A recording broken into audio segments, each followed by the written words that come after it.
The whispers began the moment she stepped into the school compound. A new girl, strange and quiet, with a mask covering her face. No one had ever seen anything like it. The mask was plain and black, stretching from her forehead to her chin, with two slits for her eyes and a faint opening for her mouth. It wasn't the kind of mask people wore during cultural period or festivals. This one seemed different, dark, eerie, and almost unnatural. Why is she wearing that thing? One boy murmured to another. Maybe her face is burnt, a girl speculated, giggling. Or maybe she is cursed. Another whispered, her voice low with fear. But none of them dared to ask her directly. There was something about the way she carried herself, calm, almost too calm. Her name was Adaora, and she didn't try to make friends. She moved silently through the halls, sat on the back of every class, and never joined the others during breaks. People began calling her the Masked Witch.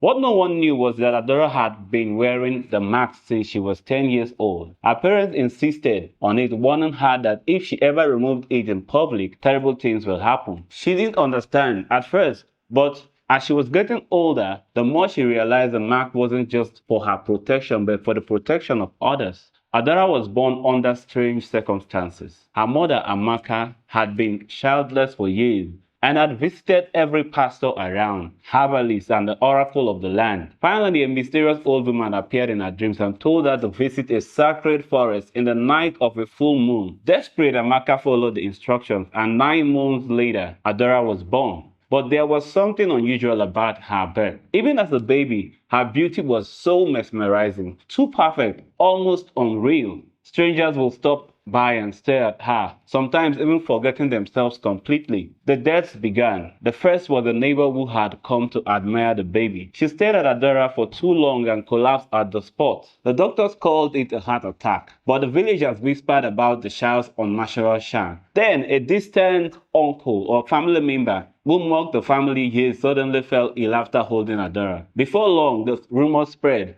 Adara was not an ordinary child. Her parents sought advice from the same old woman in Maka's dreams, who told them Adara's beauty carried a curse. Anyone who gazed upon her for too long would suffer some form of sickness, others from madness, and even few from death. The only solution was to hide her face from the world. So back at school, Adora's marks only fueled people's curiosity and cruelty. She was teased relentlessly. "Hey, Max girl! Do you even have a face under there?" a boy shouted during lunch one day. "Maybe she's hiding because she's uglier than a goat." Another chimed in, and the group of students burst into laughter. Adora said nothing. She never did. But when one of the boys, Shike, reached out to pull off her mask, she grabbed his wrist with such force that he screamed in pain. "Don't ever touch me," she said, her voice calm but chilling. That was the last time anyone tried to remove her mask. Strange things started happening soon after. The boy who had mocked her fell ill the next day, and his body covered in painful rashes. Another girl who had spread rumors about Adora being a witch woke up one morning unable to speak. By the end of the week, 2 students were already dead, one from a mysterious fever and the other in a freak accident on the school staircase. The whispers grew louder. "It's her,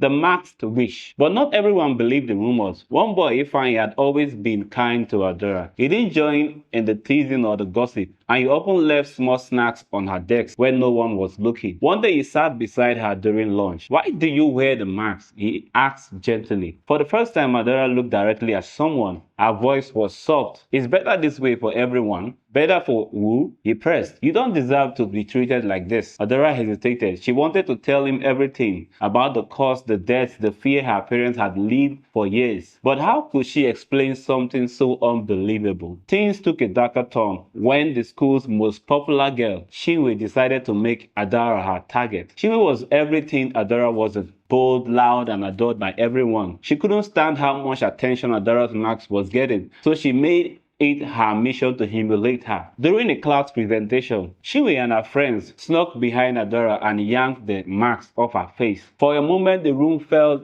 silent. Adora's face was breathtaking. Her beauty was unlike anything anyone had ever seen. It was almost otherworldly, but as students stared, something began to happen. One by one, they clutched their chests, gasping for air. Some collapsed to the floor, unconscious. Chinwe, still holding the mask, started screaming as blood poured from her nose. Adaora scrambled to cover her face, but it was too late. The damage had already been done. By the end of the day, 4 students were dead and many others hospitalized. The school was shut down and rumors spread like wildfire. Some said Adaora was a demon. Others claimed she was a victim of dark forces beyond her control. Adaora never returned to the school. Her family fled the village that same night, disappearing into shadows. But the legend of the masked girl lived on. To this day, people in that town warn their children, be careful who you mock. You never know what they're hiding or who they truly are.